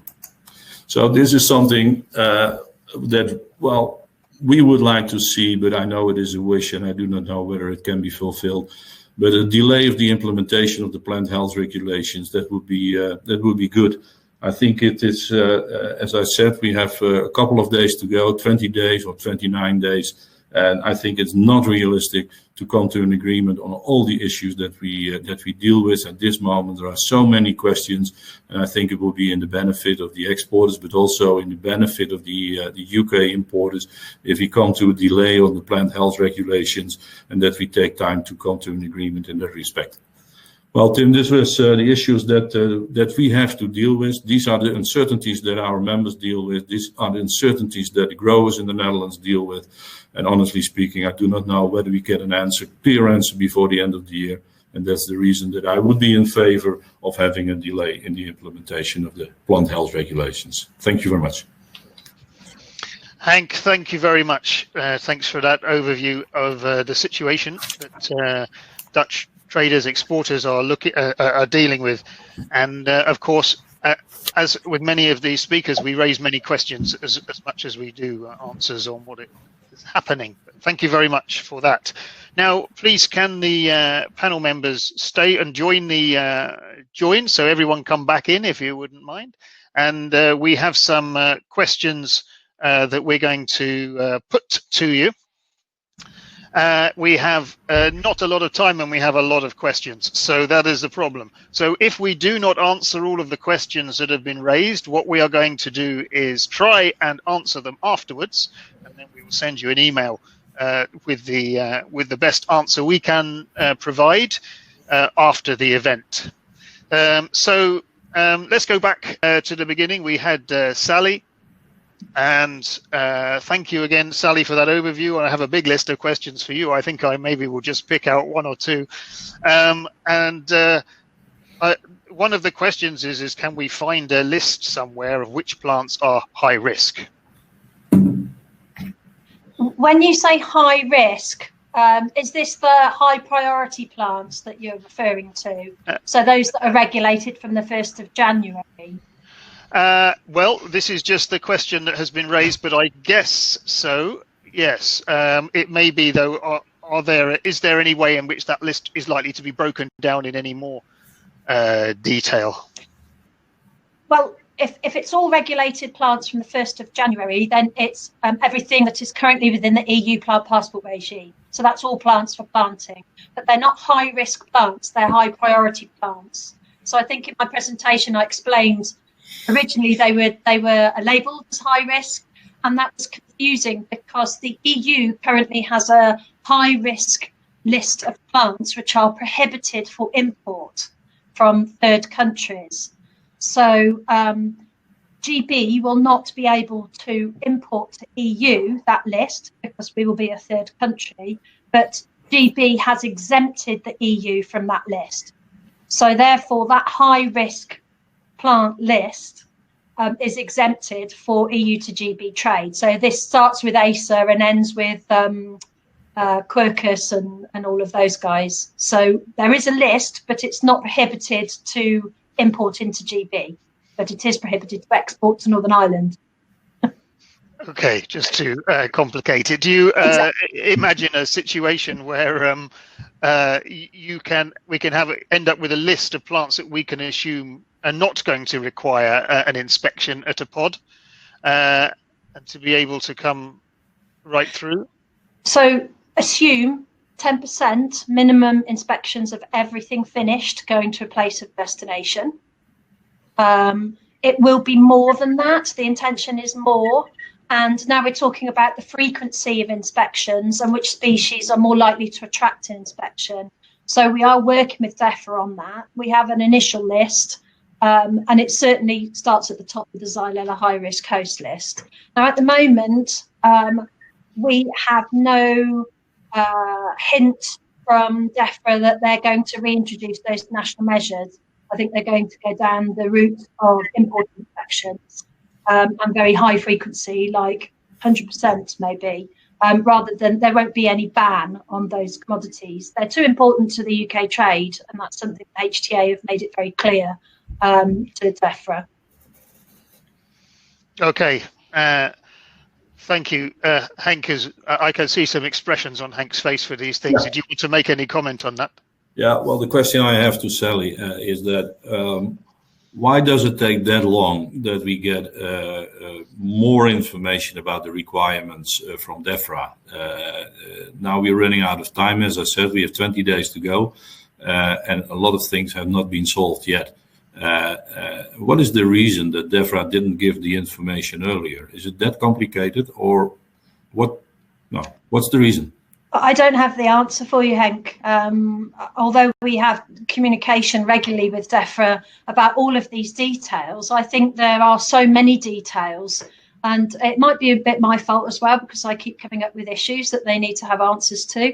But then we need to work through those issues. So we need to have answers about how many places of destination can a phytosanitary cover. All of that information needs to be sorted through and worked through in systems. So I can't speak on behalf of DEFRA. I'm sure they've got reasons why we're coming to this so late. But there are a lot of reasons to do with the complexity of this year. We've all come to it very late. We didn't even start communicating with DEFRA regularly until July. There seems to be other things going on. And we thought we'd sort of planned for no deal, but it turns out it was a lot more complicated than that once we get down to the nitty gritty. Can I ask one other question? If I may say so, Tim, do you think there is any chance that we come to a delay, in particular on phytosanitary issues?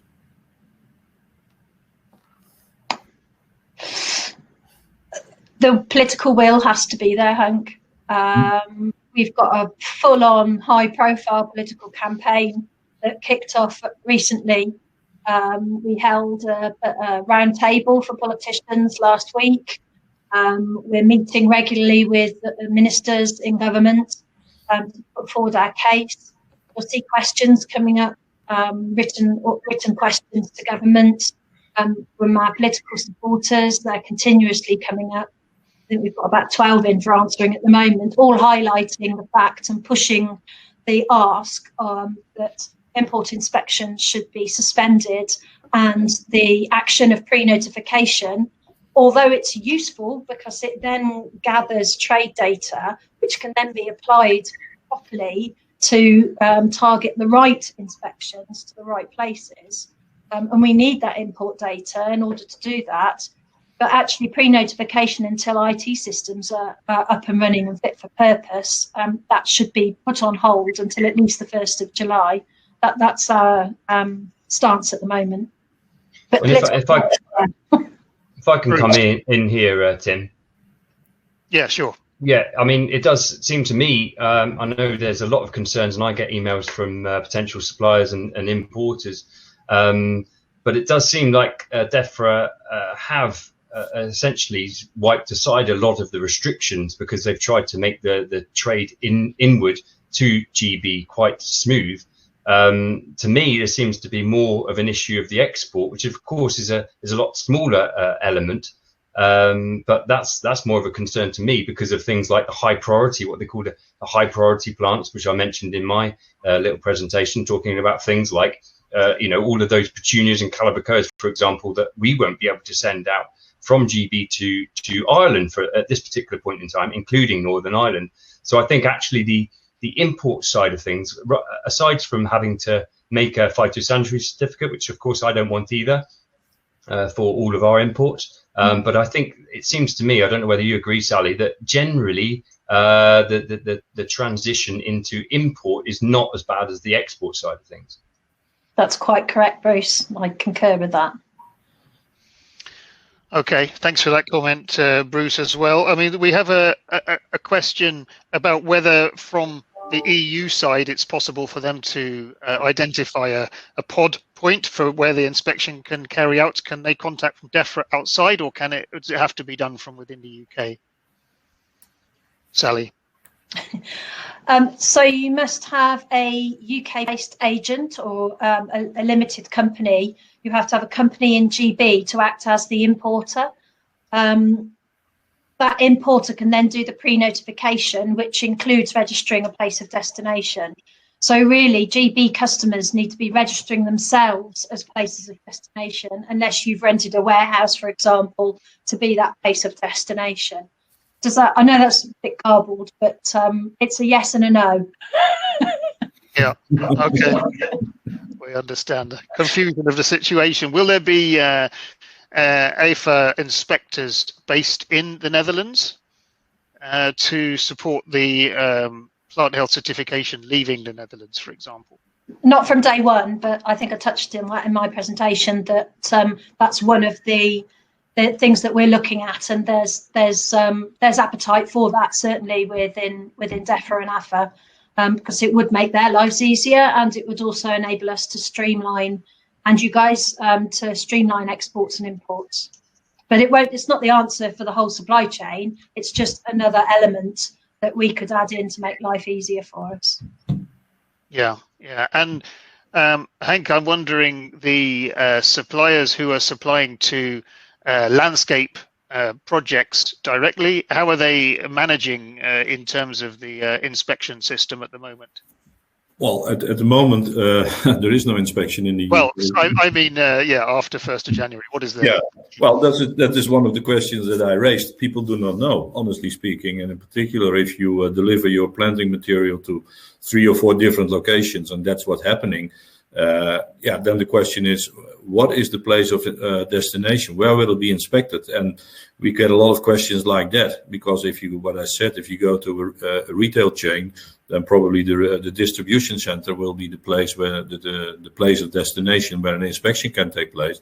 But if you supply to a municipality or landscaping, then honestly speaking, I do not know, and I don't know, and we cannot answer that question to our members because it's not clear.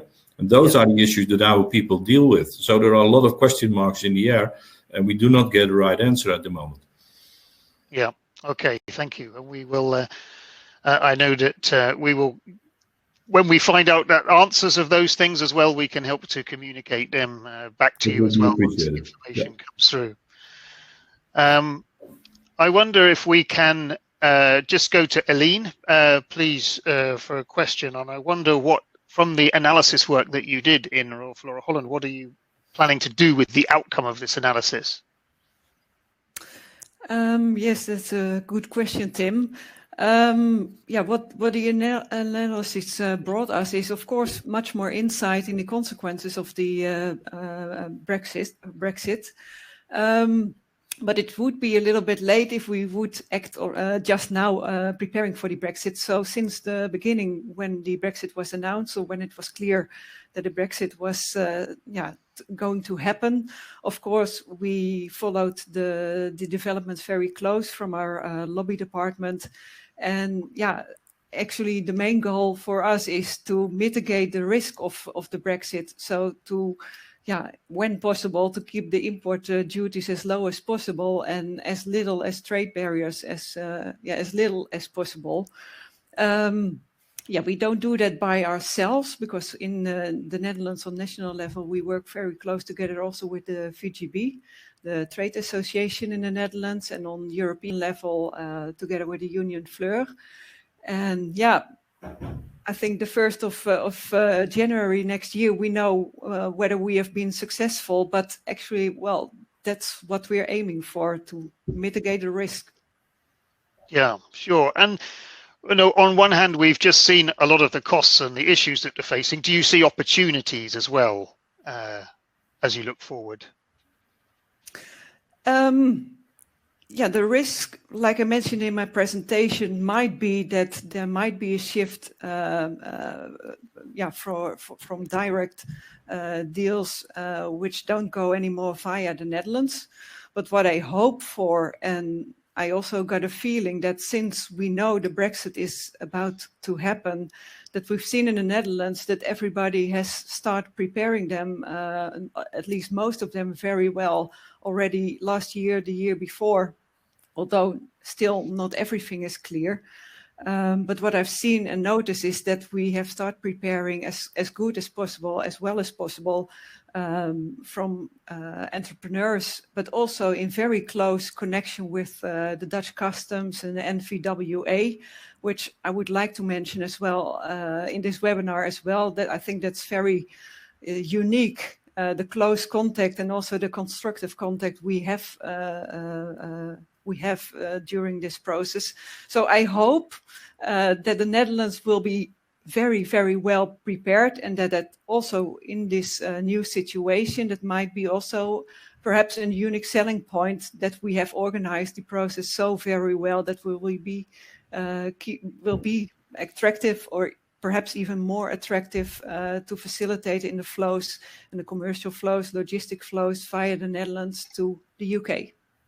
Okay, that's an interesting point you make finally there. I mean, the last question I had for you was what it means what your analysis means in terms of the competitiveness of the Netherlands in this marketplace. Yeah, actually that question has a bit of kind of relation with your former question. When it comes to the competitiveness, if you look price-wise, then of course when the import duty will be charged, then EU flowers and flowers from the Netherlands will be less interesting compared to flowers from the non-EU. But I hope this, price is just one thing. I won't say not important, but it's just one aspect while doing trade. So I hope, but we have already a long business relationship with the UK, and also if we try to organize the process very smooth and very well, then I hope that we can be at least attractive for flower business like we are today. Thank you. Thank you very much, Stefan. Thank you for your presentation and review of the economic situation. We have a question from the audience. Will there be any changes in transferring money from the UK to the EU or vice versa? Hi, yes, yeah. Well, as I understand it, the UK will maintain its participation in the single euro payments area, even though the SEPA has a much wider geographic scope than just the EU.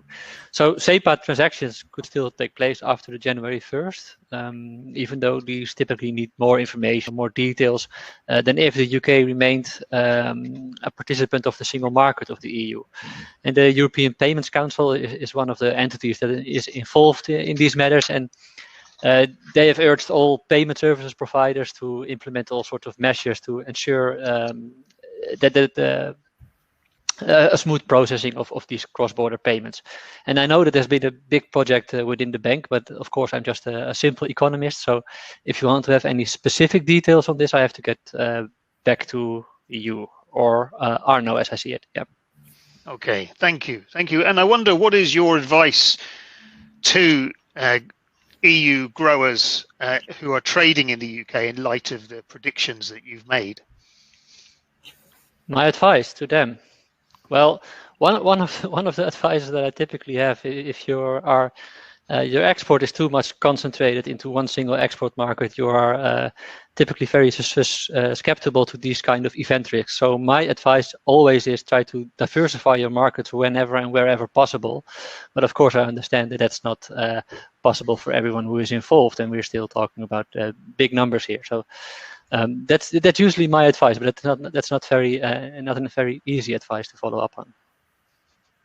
Okay, thank you. No, that's wise. Always good to ask the bank for advice, so we thought we would do that too. So here's one for Hank, a bit more specific. Are crocosmias grown by perennial growers in pots, perennials, or bulbs? In the event of a no deal, I guess they would, one would be subject to tariffs and the other not. You may not know the answer. That could be a cruel question, but it's one that's come up from the audience. This come up, yeah. Well, I think it's very difficult for me to answer that. Yeah, good question. It probably illustrates that there's going to be a number of questions like this, which will come up, and where it's not clear at the moment. Yeah, but Tim, and that's already what I tried to explain in my presentation. What we see here in the Netherlands is that we know the requirements from the Dutch government when exporting to the UK after the 1st of January. So that is clear. When the products arrive in the UK, then we still have a lot of questions. That's also what Sally talked about, and that's also what I refer to. And from an economical point of view, we have to listen to the bank. So that's also what we learned. And I think that the presentation of Stefan gave a good insight about what might happen for the industry. But honestly speaking, this Monday we have a meeting with our members, particularly on Brexit. And then we get a lot of questions because we get them per day. And those are also the questions that you just asked me. And it's very difficult for us to get a clear answer, because we have to rely on the situation in the UK, and the UK has to give the answers. But that's also the reason why I said, why does it take that long that we get clear answers from the UK? Yeah, it's simple as that, but it is very difficult for our people, of course. Yeah, a lot of going round in a circle. I know. Yeah, Bruce, it's fair to say on both import and export, there's so much interpretation. I mean, the Crocosma bulb versus perennial is a typical example of just something. I'm kind of, again, maybe naively thinking that pragmatism should win in the end. We've got so many different things that we're uncovering. I know I spoke to Sally a few times, almost every week, uncover something that could be a problem. I thought about trolley shelves on Danish trolleys the other day. They're not ISPM 15 regulated in terms of not treated. Is that okay? I'm led to believe that it is okay, because they're kind of part of the actual almost like it's like the container, as if you had a wooden panel down the side of the truck, that would be okay to come into the country. Growing media, there's been so much confusion about growing media, again, particularly on my part, about export. Wood fiber, can it be intaken or not, whether you're talking about actually exporting growing media itself, or you're talking about plants associated with the growing media. So in every single little piece, you potentially have an interpretation question. And I think as long as you are dealing with them sensibly and pragmatically, that has to surely win in the end. And there are going to be a few hurdles to overcome, but I'm hoping that generally we'll get to the right answer. Okay, yes, thanks, Bruce. We are almost out of time. I think there's a few other questions which we will try to answer separately. And afterwards, it sounds like to me, though we've answered some things for people, I hope. We've also raised a lot more questions. We probably need to have another one of these a bit nearer the time, and share a bit more information as we get a bit closer. I'd like to take this opportunity to really thank all of the speakers, panelists today. We appreciate the time you put in. We appreciate the frustration that you are experiencing through this process. If you are also interested in as an audience in the flower industry, I remind you to join our webinar on Friday. Then again, Eileen and Stefan will be sharing their presentations, but we have additional presentations from that sector looking at the issues that they face. So thank you very much again for joining us today. I'm going to pass back now to Joep, back at the World Horti Centre. But from my perspective, I'd like to thank very much all of those who supported today. Thank you for tuning in. I hope that you will subscribe as well to the Floriculture International magazine. It's free of charge, and something that can provide you with a lot more information on this topic and many more as we go into the future. Thanks very much. Back to you, Joep. Thank you, Tim. Well, I won't keep you that much longer again. Thank you for joining. Just one little commercial again. This Friday, again, a comparable seminar as this one, but then also with an audience from, with speakers from Latin America, where we see risks and threats, others see opportunities, obviously. Eileen mentioned direct product flows from Latin America or East Africa flowing into the UK rather than via the Netherlands. So a threat or an opportunity. The coin has two sides. You see this little dog in the screen, apparently. So that's to promote the World Horti Society, the business lounge that you've seen a few commercials about now. It's our way of shaping a community of businesses and fellow industry associations who have an interest in sharing knowledge and expertise to make everyone stronger again. Please join the community. It's a simple request. It will keep you into the loop of not only a Brexit topic, but in 2021, a lot of bilateral sessions with industry associations across Europe and other parts of the world, mainly countries that Holland has strong trade relationships with. And you see an image here of a nice informal setting. Every last Friday of the month, we'll gather here in the World Horti Center, Corona Volente, to have a drink and chat and meet your fellow business colleagues again. So hopefully we have that Corona stuff quickly behind us and we can gather here or elsewhere and meet each other again. So far, thank you for joining. We look forward to see you Friday. Again, on the website, you will find the Q&A of today, but also complemented with ongoing insights from the Dutch Ministry of Agriculture. So keep a close eye on that.